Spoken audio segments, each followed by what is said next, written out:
마을 야담에 오신 걸 환영합니다. 들려주신 관심과 사랑에 감사드립니다. 구독과 좋아요 눌러주시고 마음을 나누어 주신다면 더 많은 따뜻한 이야기를 전해드리겠습니다. 서유겸이 사는 집은 한때 마을에서 제법 이름난 곳이었습니다. 기와 지붕이 반듯하게 얹혀있고 마당도 널찍했지요. 하지만 그것도 옛말이었습니다. 아버지가 일찍 세상을 떠난 뒤로 집안은 기울기 시작했고 어머니마저 병으로 눕자 서유겸은 혼자가 되었습니다. 25의 나이에 가장이 되었지만 그에게는 의지할 곳이 없었지요.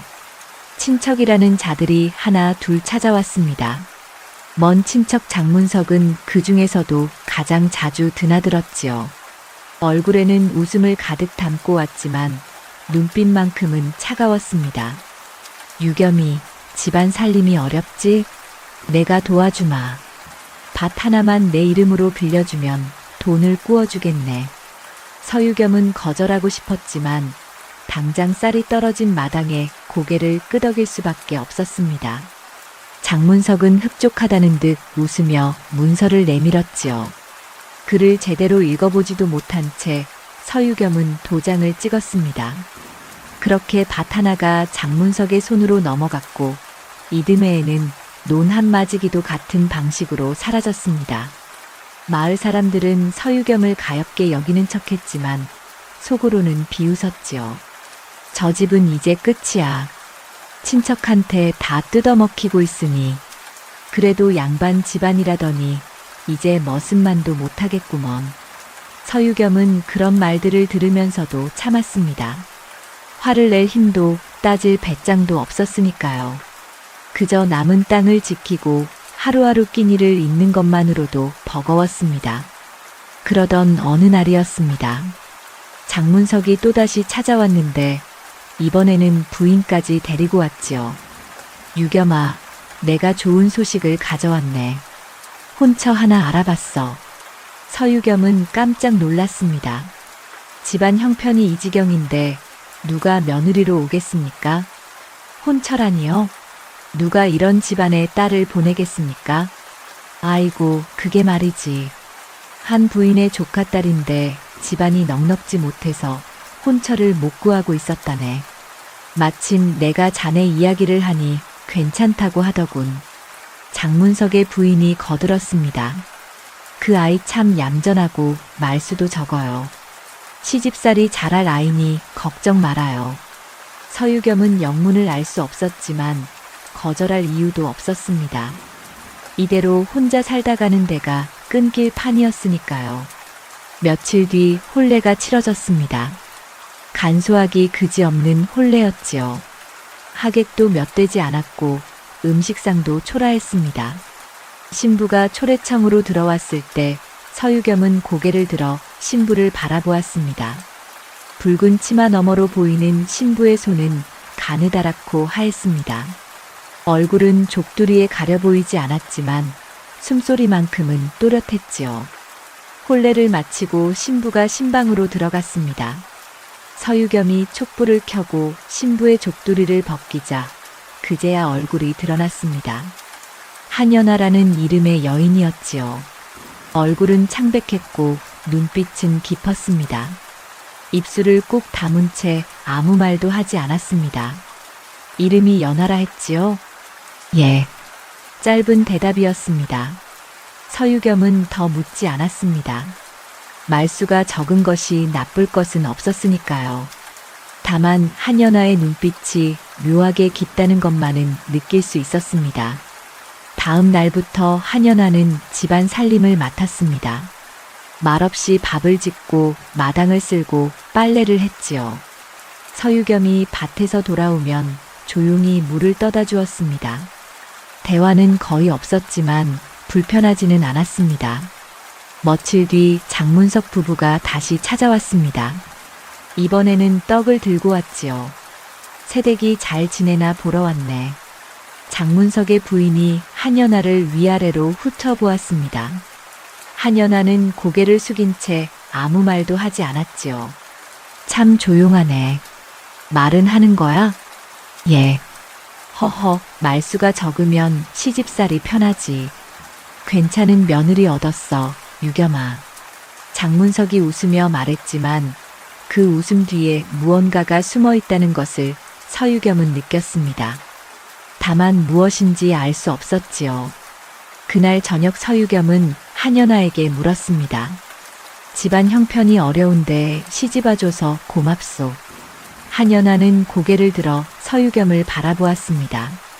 그 눈빛이 이상했습니다. 슬프지도 기쁘지도 않은 무언가를 꿰뚫어 보는 듯한 눈빛이었지요. 저도 갈 곳이 없었습니다. 짧은 대답이었지만 그 안에 담긴 무게는 가볍지 않았습니다. 서유겸은 더 묻지 않았습니다. 한연아도 더 말하지 않았지요. 그렇게 둘은 조용히 같은 지붕 아래 살기 시작했습니다. 하지만 마을 사람들은 한연아를 곱게 보지 않았습니다. 말수 적은 것을 어리석다 여겼고 집안일만 하는 것을 무능하다 생각했지요. 장문석의 부인이 먼저 말을 퍼뜨렸습니다. 저 새댁 좀 이상해. 말도 안 하고 웃지도 않아. 바보 아니겠어?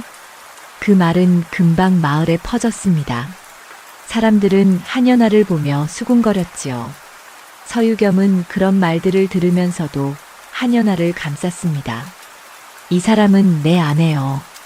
이 집의 사람이니 함부로 말하지 마시오. 사람들은 비웃었지만 서유겸은 물러서지 않았습니다. 한연아는 그런 남편을 조용히 바라보았지요. 무언가를 생각하는 듯한 눈빛으로 말입니다. 한연아가 시집 온 지 한 달이 지났습니다. 그동안 마을 사람들은 한연아를 더욱 얕잡아 보게 되었지요. 말수가 적은 것은 물론이고 집 밖으로 나오는 일도 드물었으니까요. 우물가에 물을 기르러 나와도 고개를 숙인 채 인사만 하고 돌아갔습니다. 다른 여인네들이 모여 수다를 떨 때도 한연아는 끼지 않았지요. 저 집 새댁 정말 이상하지 않아? 그러게 말이야. 말도 안 하고 사람들하고 어울리지도 않고 머리가 좀 모자라는 게 아닐까? 여인네들은 한연아가 없는 자리에서 수군거렸습니다. 장문석의 부인이 그 말에 거들었지요. 아이고, 그러게 말입니다. 제가 물어봐도 예, 아니오밖에 안 해요. 시집살이는 잘할지 몰라도 세상 물정은 하나도 모르는 것 같아요. 그래도 서유겸이는 운이 좋지. 말 안 듣는 며느리보다는 저런 게 낫잖아. 맞아요. 바보 같아도 순하니까 부리기는 편하겠어요. 그렇게 한연아는 마을에서 어리석은 며느리로 소문났습니다. 하지만 정작 한연아는 그런 소문에 아무런 반응도 보이지 않았지요. 그저 집안일에만 매달렸습니다. 새벽같이 일어나 밥을 짓고 마당을 쓸고 빨래를 했습니다. 서유겸이 밭에 나가면 점심을 싸서 가져다 주었고 해가 지면 저녁상을 차렸지요. 어느 날 장문석이 또다시 서유겸의 집을 찾아왔습니다. 이번에는 문서 한 장을 들고 왔지요.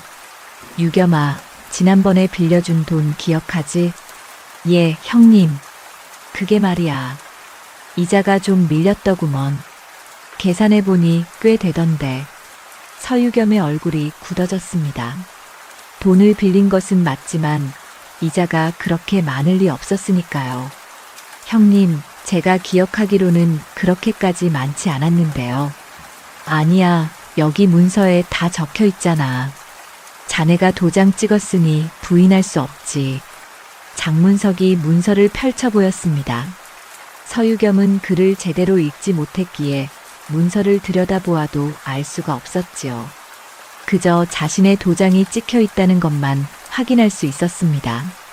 이걸 어떻게 갚아야 합니까? 그러게 말이야. 논 한마지기를 더 넘기면 이자를 탕감해주지. 서유겸은 망설였습니다.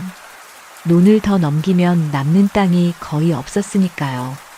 하지만 돈을 갚을 방도도 없었습니다.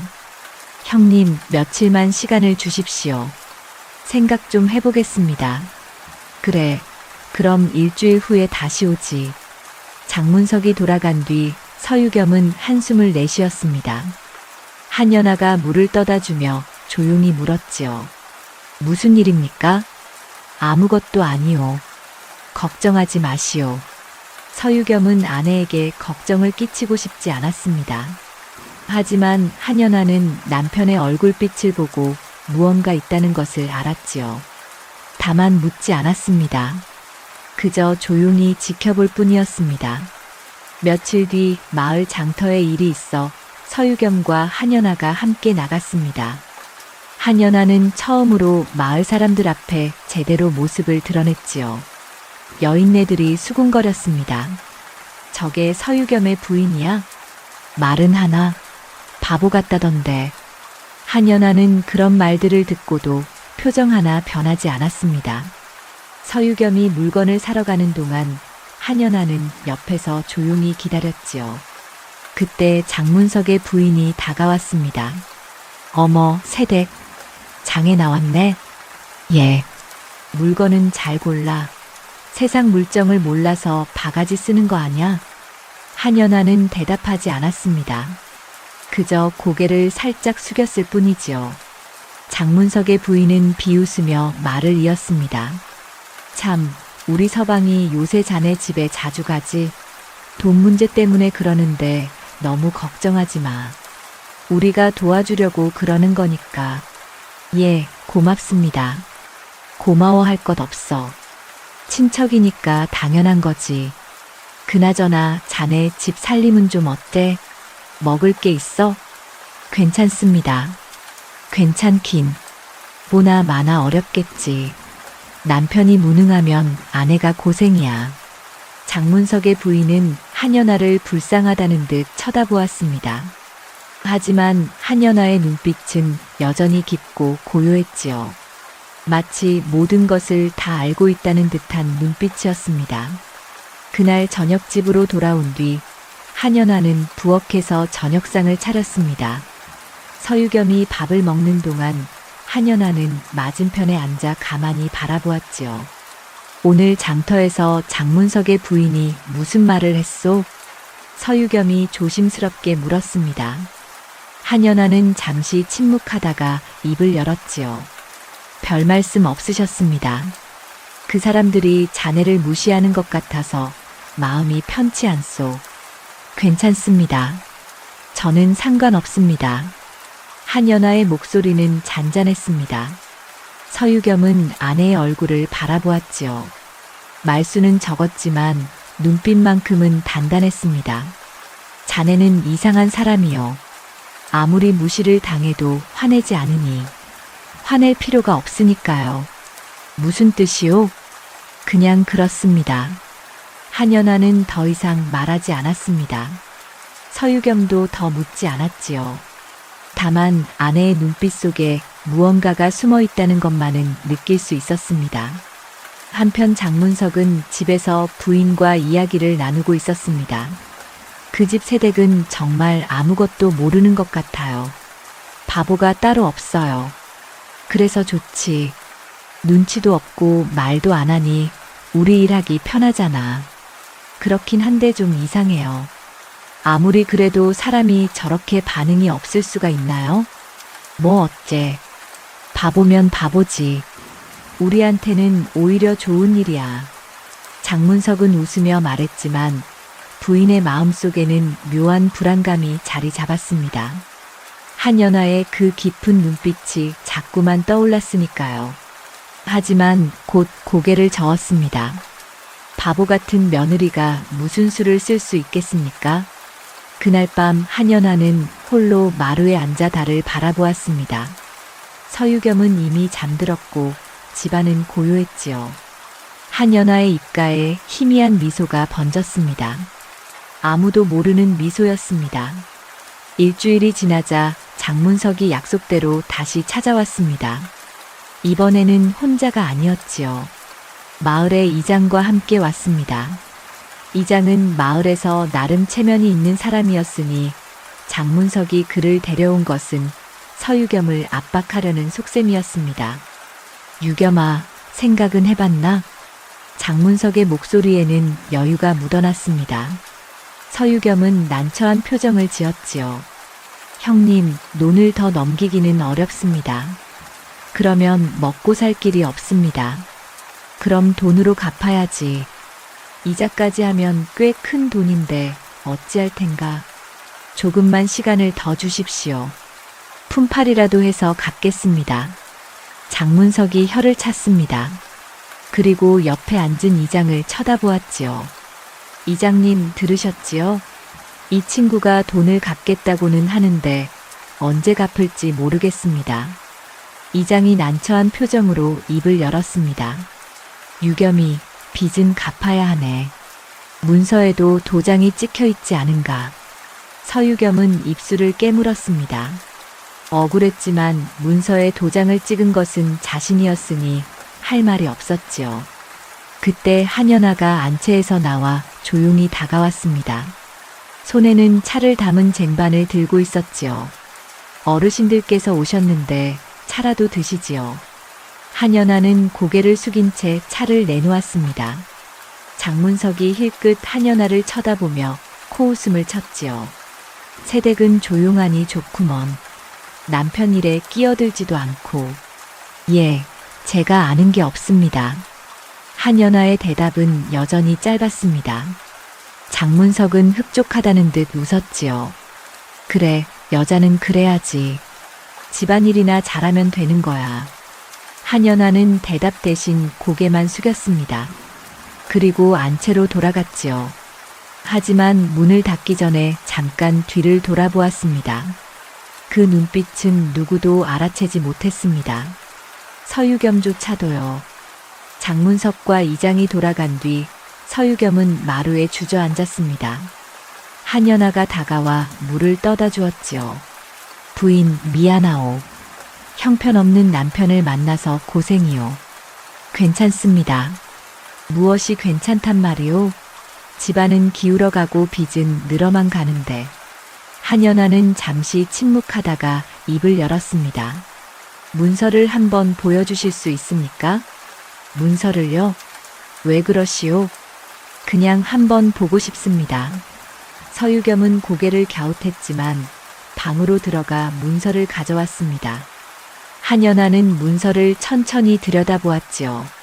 글을 읽는 눈빛이 예사롭지 않았습니다. 이 문서에 적힌 이자가 맞습니까? 글쎄요, 저는 글을 잘 몰라서. 그럼 처음에 돈을 빌릴 때 얼마라고 하셨습니까? 서유겸이 기억을 더듬었습니다. 한연아는 그의 말을 듣고 나서 문서를 다시 살폈지요. 무언가를 생각하는 듯 눈빛이 깊어졌습니다. 이 문서는 제가 보관하겠습니다. 왜 그러시오? 나중에 필요할 것 같습니다. 한연아는 더 이상 말하지 않았습니다. 서유겸은 영문을 몰랐지만 아내에게 문서를 맡겼지요. 뭔가 생각이 있는 것 같았으니까요. 그날 밤 한연아는 홀로 문서를 펼쳐놓고 꼼꼼히 살폈습니다. 글자 하나하나를 짚어가며 읽었지요. 그리고 다른 종이를 꺼내 무언가를 적기 시작했습니다. 숫자들이 빼곡히 적혔고 날짜도 함께 기록되었습니다. 며칠 뒤 장문석이 마을 어귀에서 이장과 이야기를 나누고 있었습니다. 한연아가 마침 그곳을 지나가게 되었지요. 물동이를 이고 우물로 가는 길이었습니다. 새댁, 남편은 잘 있나? 장문석이 물었습니다. 한연아는 걸음을 멈추고 고개를 숙였지요. 예, 덕분에 잘 있습니다. 그나저나 돈 문제는 생각해봤나? 이대로는 안 되네. 남편께서 고민하고 계십니다. 고민만 하면 뭐하나.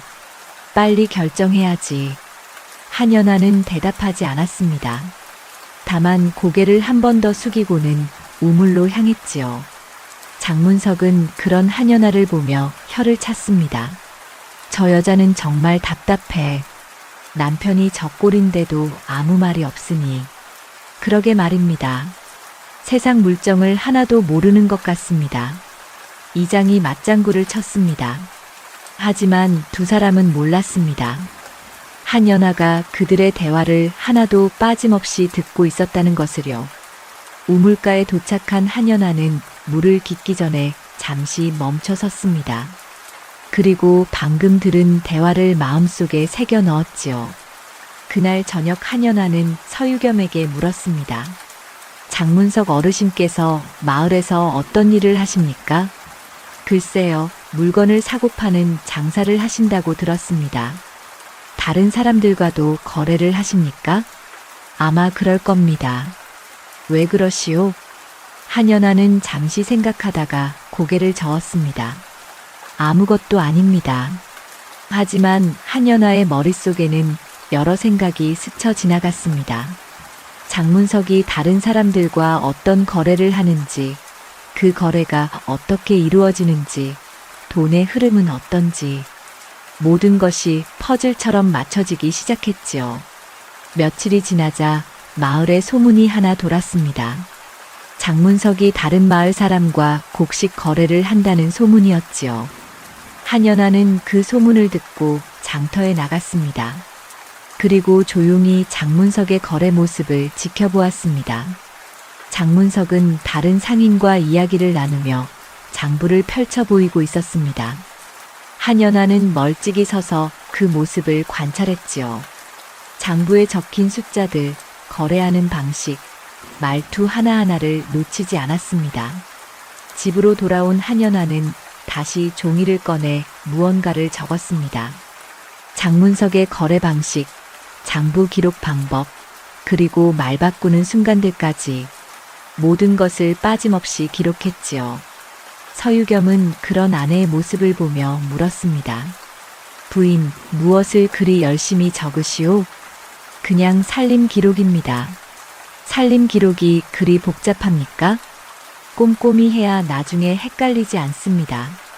서유겸은 고개를 끄덕였습니다. 아내가 살림을 열심히 하는 것이라 생각했지요. 하지만 한연아가 적고 있는 것은 살림 기록이 아니었습니다. 장문석을 둘러싼 모든 기록이었습니다. 그날 밤 달빛 아래 앉은 한연아의 눈빛은 더욱 깊어졌습니다.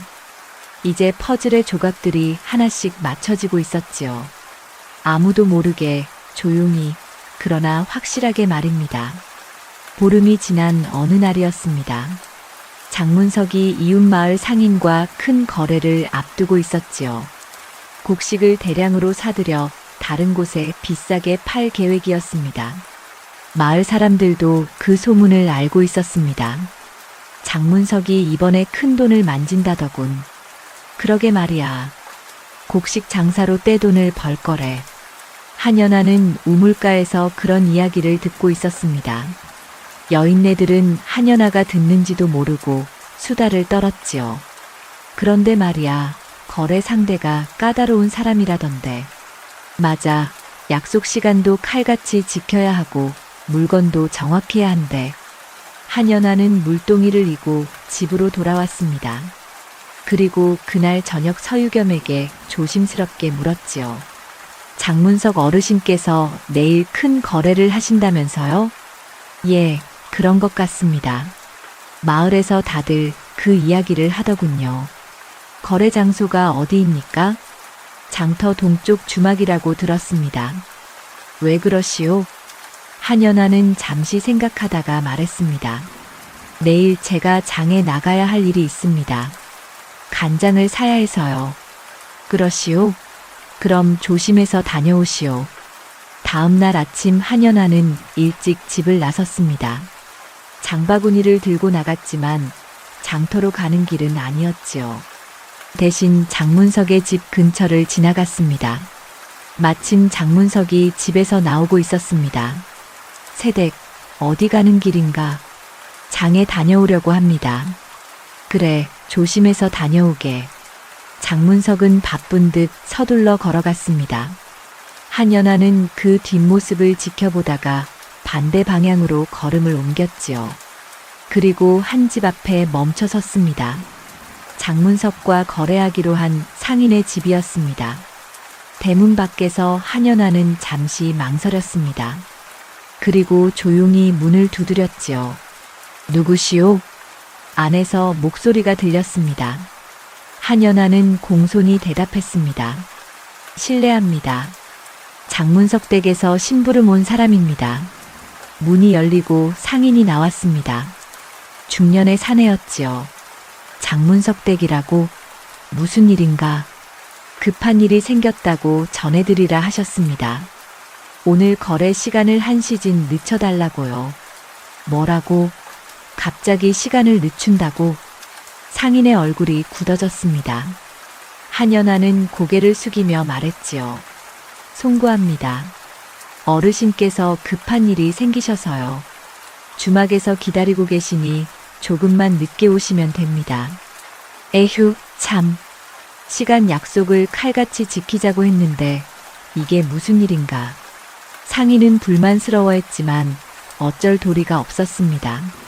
한연아는 다시 한번 고개를 숙이고는 물러났지요. 그리고 한연아는 장터로 향했습니다. 주막 근처에는 사람들이 오가고 있었지요. 한연아는 멀찍이 서서 주막 입구를 지켜보았습니다. 얼마 지나지 않아 장문석이 주막 안으로 들어가는 모습이 보였습니다. 1시간이 흘렀습니다. 장문석은 주막 밖으로 나와 두리번거렸습니다. 약속 시간이 지났는데 상인이 나타나지 않았던 것이지요. 장문석의 얼굴에 초조함이 번졌습니다. 또 1시간이 흘렀습니다. 그제야 상인이 주막에 도착했지요. 장문석이 달려가 말했습니다. 어찌 이제 오시는 겁니까? 약속 시간이 한참 지났는데요. 뭐라고? 내가 늦었다고? 댁에서 심부름꾼을 보내 시간을 늦추자고 하지 않았소? 무슨 소리입니까? 저는 그런 사람을 보낸 적이 없습니다. 두 사람은 서로를 노려보았습니다. 상인의 얼굴이 붉어졌지요. 장문석, 장사치가 거짓말을 하면 어떻게 됩니까? 분명히 댁집에서 여자가 와서 시간을 늦추라고 했소. 제 집에는 부인밖에 없는데 부인이 나갈 일이 없습니다. 누군가 사칭한 것 같습니다. 사칭이라니. 이건 날 놀린 거 아니요? 상인은 화를 내며 돌아서려고 했습니다. 장문석이 급히 붙잡았지요. 잠깐만요. 오해입니다. 제가 정말로 그런 적이 없습니다. 오해고 뭐고 간에 나는 시간을 헛되이 보냈소.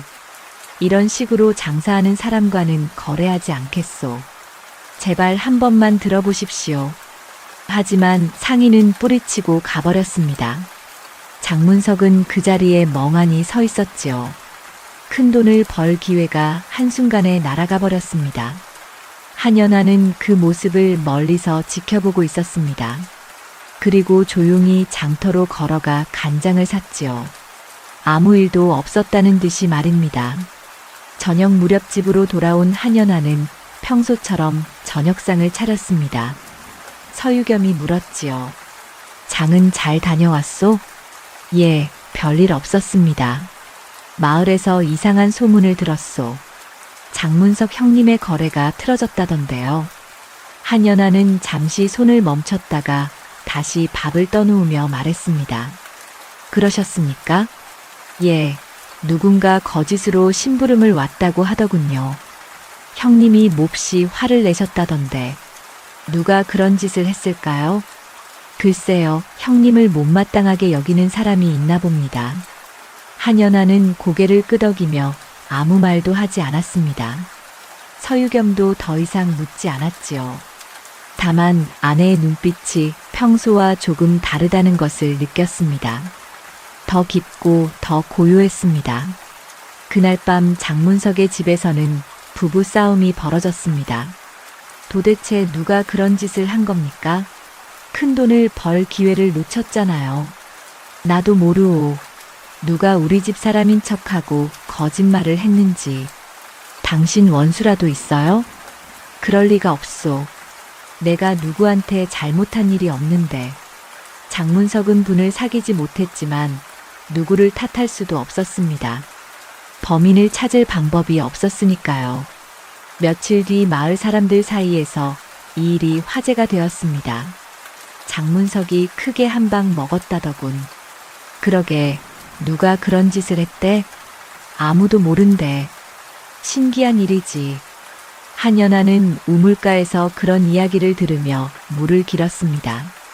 여인네들은 여전히 한연아를 무시했지요. 저 바보 같은 새댁은 이런 일도 모르겠지?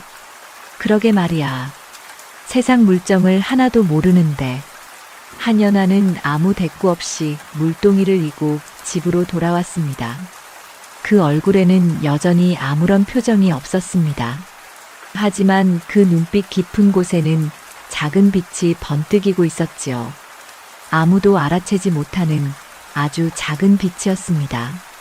거래가 틀어진 뒤로 장문석은 며칠 동안 골똘히 생각에 잠겨 있었습니다.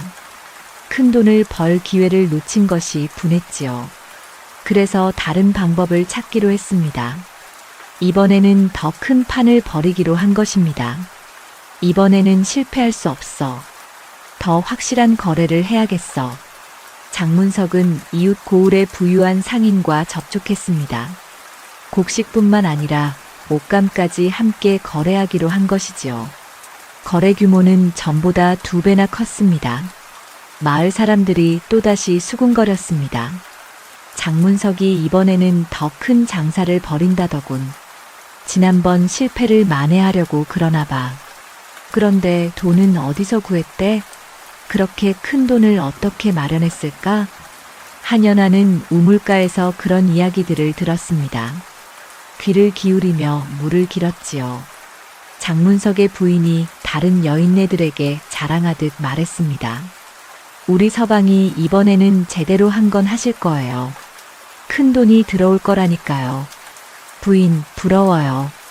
돈 많이 버시면 좋겠네요. 그럼요. 이번에 성공하면 땅도 더 사고 집도 크게 지을 거예요.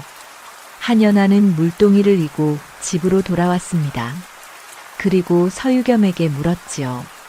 장문석 어르신께서 큰 거래를 준비하신다면서요? 예, 그런 것 같습니다. 마을에서 모두 그 이야기를 하더군요. 거래가 잘 되면 좋겠습니다. 서유겸은 아내의 말에 고개를 끄덕였습니다. 하지만 한연아의 눈빛에는 다른 생각이 담겨 있었지요. 그날 밤 한연아는 다시 종이를 꺼내 무언가를 적었습니다. 장문석의 새로운 거래에 대한 정보들이었습니다. 며칠 뒤 한연아는 장터에 나갔습니다. 이번에는 정말로 물건을 사러 간 것이었지요. 하지만 장터를 돌아다니다가 우연히 장문석과 마주쳤습니다. 새댁, 장에 나왔구먼. 예, 어르신. 요새 우리 집에 자주 오지 못해서 미안하네. 바빠서 말이야. 괜찮습니다. 바쁘신 일이 잘 되셔야지요. 장문석은 흡족하다는 듯 웃었습니다. 그리고 무심코 말을 이었지요. 이번 거래만 잘 되면 큰 돈이 생기네.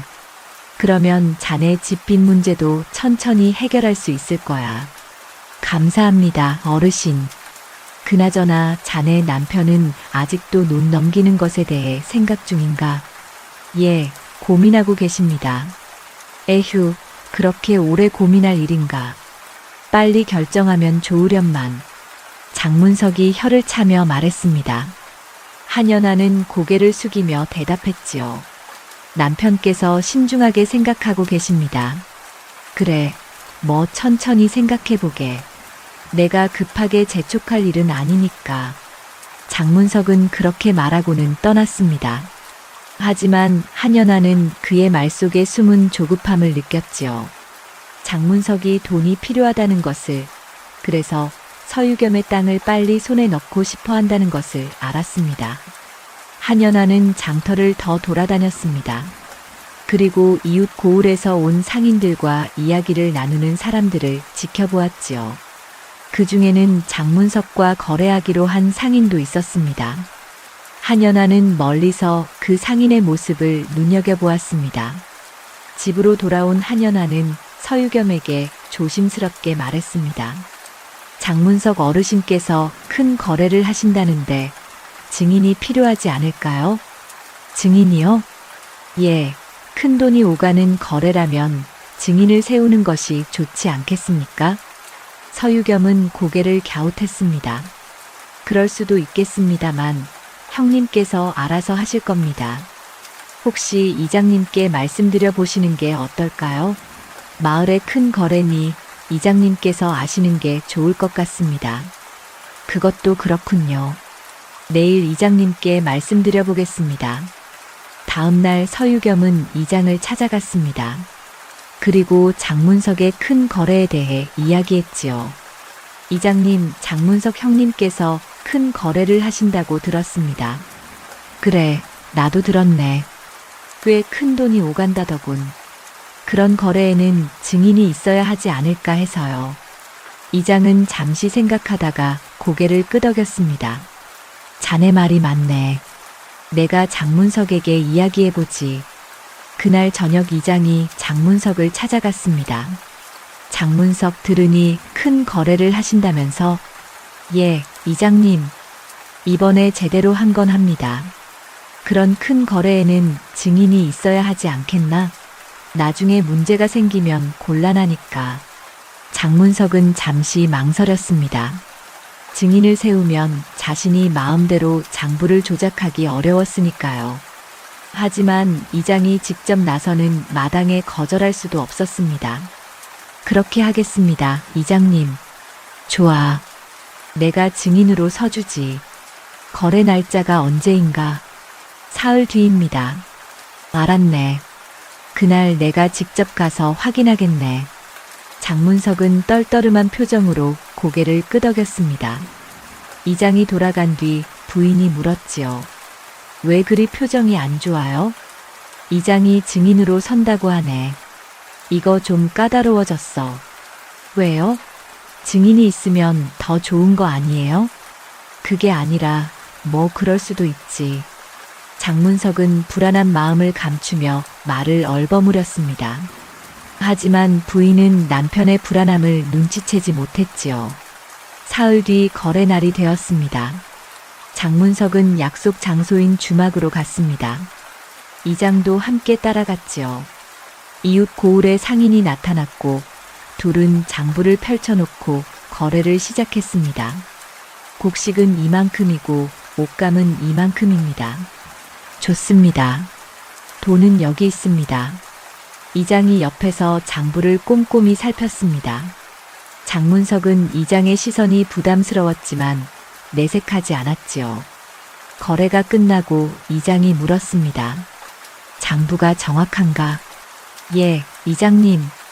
틀림없습니다. 그럼 됐네. 잘 됐구먼. 이장은 흡족하다는 듯 고개를 끄덕였습니다. 장문석도 겉으로는 웃었지만 속으로는 씁쓸했지요. 이장이 지켜보는 바람에 장부를 조작할 수 없었으니까요.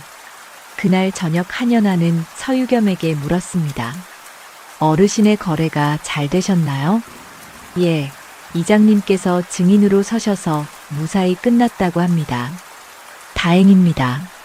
한연아는 조용히 미소 지었습니다. 이제 장문석의 거래에는 증인이 있었습니다. 장부도 이장이 확인했지요. 앞으로 무슨 일이 생기더라도 기록이 남아있는 것입니다. 한연아의 계획대로 판이 커지고 있었습니다. 조용히 그러나 확실하게 말입니다. 보름이 지난 어느 날이었습니다. 마을 어귀에 사람들이 모이기 시작했지요. 이장이 마을 사람들을 모아놓고 중요한 이야기가 있다고 했기 때문입니다.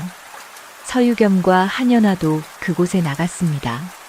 무슨 일로 사람들을 모으셨습니까? 서유겸이 물었습니다.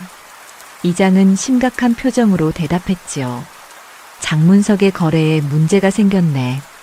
상인이 찾아와서 장부가 맞지 않는다고 했어. 장부가 맞지 않다니요? 사람들이 웅성거렸습니다. 얼마 지나지 않아 장문석이 부인과 함께 나타났지요. 얼굴이 굳어 있었습니다. 이장님, 무슨 일입니까? 장문석, 이리 와서 앉게. 이웃 고을의 상인이 자네 장부에 문제가 있다고 하더군. 그럴 리가 없습니다. 제가 똑똑히 확인했는걸요. 그때 이웃 고을의 상인이 나타났습니다. 손에는 장부를 들고 있었지요. 장문석, 이게 대체 어찌된 일이오? 약속한 곡식 양이 모자라고 옷감값도 다르오. 무슨 말씀입니까? 제가 약속대로 다 드렸는데요. 여기 장부를 보시오. 처음 약속한 것과 나중에 받은 것이 다르오. 상인이 장부를 펼쳐 보였습니다. 이장이 그것을 받아들고 살폈지요. 이상하군. 분명 내가 확인할 때는 이 숫자가 아니었는데. 예, 그게 무슨 말씀입니까? 장문석의 얼굴이 하얗게 질렸습니다. 이장은 고개를 저으며 말했지요. 내가 그날 거래를 지켜보며 장부를 확인했네. 곡식은 100섬이었고 옷감은 50필이었지. 그런데 지금 이 장부에는 다른 숫자가 적혀 있어. 그럴 리가 없습니다. 제가 그대로 적었는데요. 장문석이 당황하며 장부를 확인했습니다. 그런데 정말로 숫자가 달랐지요. 곡식은 80섬으로 옷감은 40필로 적혀 있었습니다. 이게 대체 어찌된 일입니까? 제가 분명 100섬 50필이라고 적었는데. 사람들이 수군거리기 시작했습니다. 장부를 고친 거 아냐? 그러게 돈을 떼먹으려고 그런 거 아닐까? 장문석의 부인이 나섰습니다. 여러분, 우리 서방은 그런 사람이 아닙니다. 뭔가 잘못된 겁니다. 그럼 장부가 저절로 바뀌었단 말이오? 상인이 따지듯 물었습니다. 장문석은 땀을 흘리며 말했지요. 제가 실수로 잘못 적었나 봅니다. 다시 확인해 보겠습니다. 실수라고? 이런 큰 거래에서 실수를 하다니. 그때 한연아가 조용히 앞으로 나섰습니다. 사람들이 놀라 한연아를 바라보았지요. 평소에 말이 없던 며느리가 나선 것이 의외였으니까요. 실례합니다. 제가 한 말씀 드려도 되겠습니까? 이장이 고개를 끄덕였습니다. 말해보게. 한연아는 품에서 종이 한 장을 꺼냈습니다. 그리고 조용히 말했지요. 장문석 어르신께서는 이전에도 비슷한 일을 하셨습니다. 뭐라고? 장문석이 벌떡 일어났습니다. 한연아는 침착하게 종이를 펼쳐 보였습니다. 제가 기록해 둔 것입니다. 어르신이 저희 남편과 거래하실 때도 장부의 숫자가 달랐습니다. 처음에는 은 10량을 빌려주신다고 하셨지만 문서에는 15냥이라고 적혀 있었습니다. 서유겸이 깜짝 놀라 한연아를 바라보았습니다. 한연아는 계속 말을 이었지요. 이자도 처음에는 한 달에 1푼이라고 하셨지만 문서에는 2푼이라고 적혀 있었습니다. 그래서 빚이 눈덩이처럼 불어난 것입니다. 이장이 한연아의 종이를 받아들었습니다. 거기에는 날짜와 금액, 그리고 장문석이 한 말들이 빼곡히 적혀 있었지요. 이게 사실인가? 이장이 장문석을 노려보았습니다. 장문석은 식은땀을 흘리며 말했지요. 아, 아닙니다. 그건 오해입니다. 오해라고? 그럼 이 기록은 거짓말이란 말인가? 한연아가 조용히 대답했습니다. 저는 거짓말을 하지 않았습니다. 모두 제가 직접 보고 들은 것입니다. 그러자 마을 사람들 중 한 명이 나섰습니다. 저도 비슷한 일을 당했습니다. 장문석한테 곡식을 팔았는데 나중에 돈이 적게 들어왔습니다. 저도 그렇습니다. 처음 약속과 나중 값이 달랐습니다. 하나 둘씩 사람들이 입을 열기 시작했습니다. 그동안 참고 있던 일들이 터져 나온 것이지요. 장문석의 얼굴은 점점 창백해졌습니다. 여러분, 제 말을 들어보십시오. 저는 그럴 의도가 없었습니다. 의도가 없었다고? 그럼 이 모든 것이 우연이란 말이오? 상인이 목소리를 높였습니다. 이장도 고개를 저었지요. 장문석, 나는 자네를 믿었네. 그런데 이런 짓을 했다니. 이장님, 제발 한 번만 기회를 주십시오. 장문석이 무릎을 꿇었습니다. 하지만 사람들의 시선은 차가웠지요. 장문석의 부인도 당황해서 어쩔 줄을 몰랐습니다. 한연아는 다시 입을 열었습니다. 어르신께서는 저희 남편에게서 받은 땅도 돌려주셔야 합니다. 빚이 실제보다 많이 불어났으니 땅을 빼앗을 권리가 없습니다. 맞는 말이네. 이장이 고개를 끄덕였습니다. 그리고 장문석을 바라보며 말했지요. 장문석, 자네는 마을 사람들을 속였네. 서유겸의 땅을 당장 돌려주고 빚도 다시 계산하게. 하지만 이장님, 하지만은 없네. 여기 증인도 있고 기록도 있지 않은가. 자네가 잘못한 것은 분명하네. 장문석은 더 이상 할 말이 없었습니다. 사람들의 따가운 시선 속에서 고개를 떨구었지요. 부인도 눈물을 흘리며 옆에 앉아 있었습니다. 서유겸은 옆에 서 있는 한연아를 바라보았습니다. 아내가 이렇게 모든 것을 계획하고 있었다니 믿을 수가 없었지요. 하지만 고마웠습니다. 아내가 자신을 위해 이렇게까지 해준 것이 말입니다. 한연아는 서유겸을 돌아보며 조용히 말했습니다. 이제 괜찮습니다. 더 이상 어르신에게 시달리지 않아도 됩니다. 서유겸은 아내의 손을 꼭 잡았습니다. 그 손이 따뜻했지요. 그동안 말없이 모든 것을 지켜보며 준비하던 아내의 마음이 느껴졌습니다. 그날 저녁 마을은 떠들썩했습니다. 조용했던 며느리가 사실은 모든 것을 꿰뚫고 있었다는 소문이 퍼졌지요. 사람들은 그제야 한연아를 다시 보기 시작했습니다. 바보라고 무시했던 며느리가 실은 가장 똑똑한 사람이었다는 것을 깨달았으니까요. 그날 밤 마을은 한연아의 이야기로 가득했습니다. 우물가에서, 길가에서 사람들은 입을 모아 말했지요. 서유겸의 부인이 그렇게 똑똑한 줄 몰랐네. 그러게 말이야. 우리가 바보라고 했는데 알고 보니 우리가 바보였어. 말이 없는 게 아니라 필요 없는 말을 안 한 거였구먼. 여인네들은 부끄러워하며 고개를 숙였습니다. 그동안 한연아를 무시했던 것이 후회되었지요. 장문석의 부인은 집안에 틀어박혀 나오지 않았습니다. 얼굴을 들 수가 없었으니까요. 다음 날 아침 이장이 서유겸의 집을 찾아왔습니다. 유겸이, 어제 일은 정말 놀라웠네. 자네 부인이 그렇게 지혜로운 줄 몰랐어. 저도 몰랐습니다, 이장님. 서유겸이 솔직하게 대답했습니다. 이장이 웃으며 말했지요. 자네는 복이 많은 사람이야. 그런 부인을 만났으니 말이야. 한연아가 차를 내왔습니다. 이장은 한연아를 바라보며 고개를 숙였습니다. 부인, 그동안 무시해서 미안하네. 내가 사람을 잘못 봤어. 괜찮습니다. 어르신께서 잘못하신 것은 없습니다. 아니야, 내가 장문석 편만 들었지. 자네가 없었으면 마을 사람들이 계속 속았을 거야. 이장은 진심으로 사과했습니다. 그리고 품에서 문서 한 장을 꺼냈지요. 이건 장문석에게서 받아온 땅 문서야. 유겸이 땅이 다시 돌아왔네. 서유겸이 문서를 받아들었습니다. 그토록 빼앗겼던 땅이 돌아온 것이지요. 눈시울이 붉어졌습니다. 고맙습니다, 이장님. 나한테 고마워할 것 없네. 자네 부인한테 고마워해야지. 이장이 떠난 뒤 서유겸은 한연아를 바라보았습니다.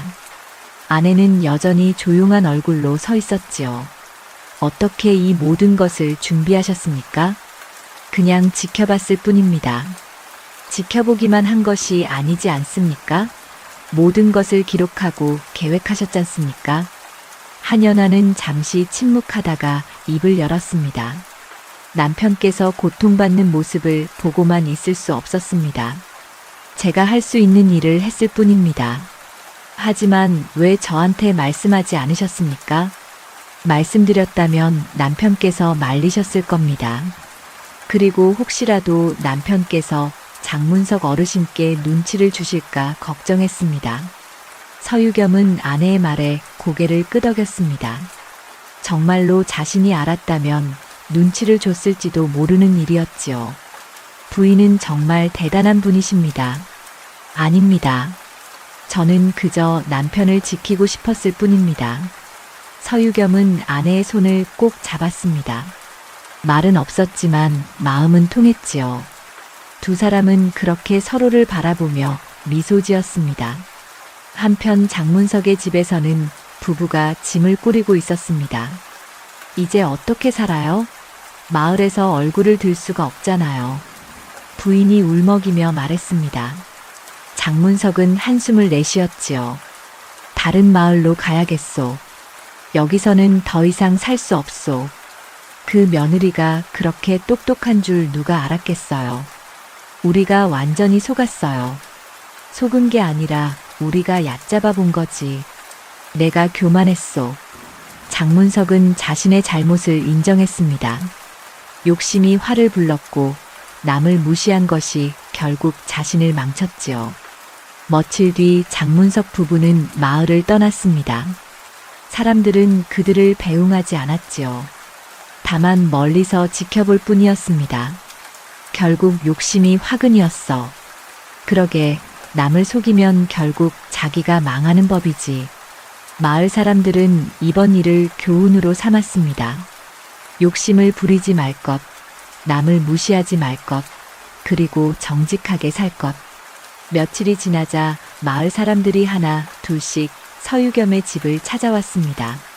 사과하기 위해서였지요. 부인, 그동안 무시해서 미안합니다. 저희가 잘못 봤습니다. 용서해 주십시오. 한연아는 그들을 따뜻하게 맞이했습니다. 괜찮습니다. 저도 말이 없어서 오해를 샀을 겁니다. 아닙니다. 부인께서 조용하신 것이 아니라 저희가 시끄러웠던 겁니다. 여인네들은 진심으로 사과했습니다. 한연아는 그들을 용서했지요. 그리고 차를 내어 함께 이야기를 나누었습니다. 이제는 한연아를 무시하는 사람이 아무도 없었습니다. 한 달쯤 지났을 때였습니다. 서유겸은 밭을 갈고 있었고 한연아는 집에서 살림을 하고 있었지요. 평화로운 일상이었습니다. 그때 이장이 다시 찾아왔습니다. 유겸이, 좋은 소식이 있네. 무슨 소식입니까? 마을에서 자네를 이장 보좌로 추천하기로 했네. 자네 부인의 지혜를 빌리고 싶다는 사람들이 많아. 서유겸은 놀라 한연아를 바라보았습니다. 한연아는 고개를 저었지요. 이장님, 저는 그냥 집안일이나 하고 싶습니다. 부인, 자네 같은 사람이 마을을 위해 일해줘야 해. 다른 사람들이 어려움에 처했을 때 도와줄 수 있자는가.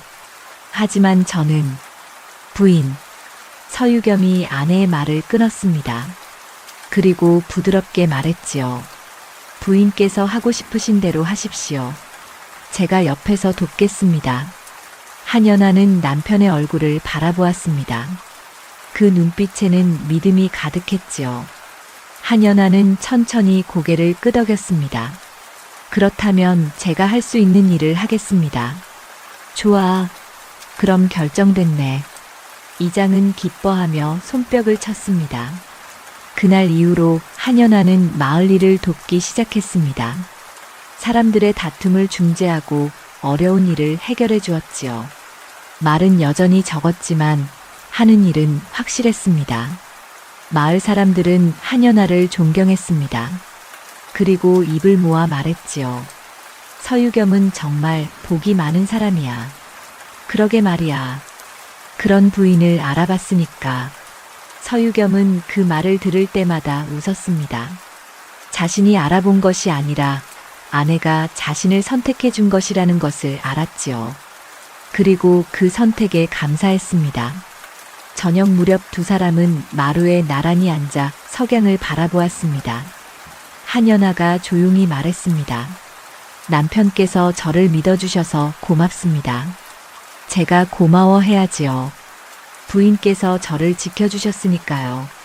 저는 그저 당연한 일을 했을 뿐입니다. 아닙니다. 부인은 대단한 일을 하셨습니다. 두 사람은 서로를 바라보며 미소 지었습니다. 말은 많지 않았지만 마음은 깊었지요. 그렇게 두 사람의 삶은 새로운 시작을 맞이했습니다. 그로부터 몇 해가 흘렀습니다. 서유겸과 한연아의 집은 예전보다 훨씬 나아졌지요. 땅을 되찾은 덕분에 살림이 나아졌고 두 사람의 손길이 닿는 곳마다 풍요로움이 깃들었습니다. 한연아는 여전히 말수가 적었습니다. 하지만 이제는 아무도 그것을 어리석음이라 여기지 않았지요. 오히려 깊은 생각을 가진 사람의 침묵이라고 존경했습니다. 마을 사람들은 어려운 일이 생기면 한연아를 찾아왔습니다. 부인, 이웃과 땅 경계 문제로 다투고 있습니다. 어찌하면 좋겠습니까? 한연아는 조용히 이야기를 들었습니다. 그리고 양쪽의 말을 다 듣고 나서 지혜롭게 해결책을 제시했지요. 두 분 모두 욕심을 조금씩 내려놓으십시오. 땅 한 뼘보다 이웃 관계가 더 소중합니다. 사람들은 한연아의 말에 고개를 끄덕였습니다. 그 말이 옳다는 것을 알았으니까요. 한연아는 결코 한쪽 편을 들지 않았고 언제나 공정했습니다. 그래서 사람들이 더욱 믿고 따랐지요. 어느 봄날이었습니다. 마을에 혼처를 구하지 못한 총각이 있었는데 집안이 가난해서 아무도 딸을 주려 하지 않았습니다. 한연아가 그 이야기를 듣고 서유겸에게 말했지요. 이웃 마을에 비슷한 형편의 처녀가 있다고 들었습니다. 제가 중매를 서보면 어떨까요? 그렇게 하시지요. 부인께서 하시는 일이라면 잘 될 겁니다. 한연아는 이웃 마을로 가서 처녀의 집을 찾았습니다. 그리고 정성껏 중매를 섰지요. 처음에는 서로 주저했지만 한연아의 진심 어린 말에 마음을 열었습니다. 형편이 어려워도 마음만 맞으면 됩니다. 저희 부부도 그랬습니다. 결국 두 사람은 혼례를 올렸습니다. 총각은 한연아에게 큰 절을 올렸지요. 부인 덕분에 좋은 인연을 만났습니다. 평생 잊지 않겠습니다. 행복하게 사십시오. 그것이 제게 가장 큰 보답입니다. 이런 일들이 하나 둘 쌓이면서 한연아의 명성은 마을을 넘어 이웃 고을까지 퍼졌습니다. 사람들은 한연아를 지혜로운 부인이라 불렀지요. 어느 날 저녁 서유겸과 한연아는 마루에 앉아 차를 마시고 있었습니다. 서유겸이 아내를 바라보며 말했습니다. 부인, 요새 마을 일로 너무 바쁘신 것 아닙니까? 몸이 괜찮으신지요? 괜찮습니다. 제가 할 수 있는 일을 하는 것뿐입니다. 부인께서는 정말 대단하십니다. 처음 오셨을 때는 아무 말씀도 없으셔서 걱정했는데 한연아는 차를 한 모금 마시고 조용히 말했습니다. 저는 말이 필요 없는 사람들 사이에서 자랐습니다. 말보다 행동이 중요하다고 배웠지요. 그게 무슨 뜻입니까? 제 집안도 한때는 괜찮았습니다. 하지만 아버지께서 돌아가신 뒤 친척들이 재산을 노렸지요. 말로는 도와준다고 했지만 실제로는 빼앗아갔습니다. 서유겸은 처음 듣는 이야기였습니다. 한연아는 계속 말을 이었지요. 그때 저는 배웠습니다. 말이 많은 사람을 조심해야 한다는 것을. 그리고 진짜 도움은 조용히 온다는 것을요. 그래서 말씀이 적으셨던 겁니까? 예. 그리고 사람들을 지켜보고 싶었습니다. 누가 진심인지, 누가 거짓인지 알고 싶었으니까요. 서유겸은 아내의 손을 꼭 잡았습니다. 부인께서 저를 선택해 주셔서 고맙습니다. 아닙니다. 남편께서 저를 받아주셔서 고맙습니다. 남편께서는 제가 말이 없어도 무시하지 않으셨지요. 당연한 일 아닙니까? 아닙니다. 세상에는 말 없는 사람을 무시하는 이들이 많습니다. 하지만 남편께서는 달랐습니다. 저를 이 집의 사람이라고 말씀해 주셨지요. 서유겸은 그때를 떠올렸습니다.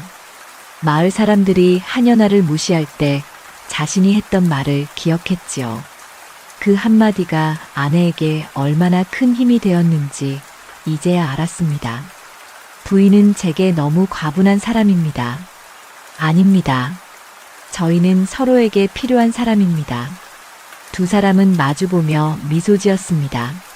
말은 많지 않았지만 마음은 깊이 통했지요. 그해 가을 마을에 풍년이 들었습니다. 서유겸의 밭에서도 곡식이 풍성하게 자랐지요. 추수를 마치고 서유겸은 곡간을 바라보며 감개무량해했습니다. 이 모든 것이 부인 덕분입니다. 아닙니다. 남편께서 땀 흘려 일하신 덕분입니다. 부인께서 지켜주시지 않았다면 이 땅도 제 것이 아니었을 겁니다. 한연아는 고개를 저었습니다. 그리고 조용히 말했지요. 복은 굴러오는 것이 아닙니다. 알아보는 사람이 붙잡는 것입니다. 무슨 뜻입니까? 남편께서는 제가 말이 없어도 저를 사람으로 대해주셨습니다. 그것이 복을 붙잡은 것입니다. 서유겸은 아내의 말에 깊이 생각했습니다. 자신이 특별히 잘한 것이 없는데 아내는 그것을 큰 의미로 여기고 있었지요. 저는 그저 당연한 일을 했을 뿐인데요. 당연한 일을 하는 사람이 많지 않습니다. 그래서 귀한 것입니다. 마을 사람들도 비슷한 이야기를 했습니다. 서유겸은 정말 복이 많은 사람이야. 그런 부인을 알아봤으니 당연하지. 알아본 게 아니라 대접을 잘한 거야. 그래서 부인이 힘을 쓴 거지. 사람들은 이제 알았습니다. 복은 그냥 오는 것이 아니라는 것을요. 사람을 겉모습으로 판단하지 않고 말이 없어도 무시하지 않고 진심으로 대할 때 복이 온다는 것을 말입니다. 겨울이 왔습니다. 눈이 소복이 쌓인 마당에서 서유겸과 한연아는 나란히 서서 하늘을 바라보았습니다. 부인, 행복하십니까? 예, 남편께서 곁에 계시니 행복합니다. 저도 부인 덕분에 행복합니다. 두 사람은 서로의 손을 꼭 잡았습니다. 따뜻한 온기가 전해졌지요. 말은 많지 않았지만 마음은 가득했습니다. 그날 밤 마을 어귀에서 어떤 나그네가 이 마을의 이야기를 듣고 감탄했습니다. 조용한 며느리가 집안을 살렸다니 참으로 신기한 일이로구나. 마을 사람이 대답했습니다. 신기한 일이 아닙니다. 당연한 일입니다. 사람을 제대로 알아보니가 복을 얻은 것이지요. 그 말은 세월이 흘러도 마을에 전해졌습니다. 그리고 사람들은 이 이야기를 들을 때마다 생각했지요. 겉으로 드러나는 것만으로 사람을 판단하지 말아야 한다고, 진짜 복은 알아보는 사람에게 온다고 말입니다.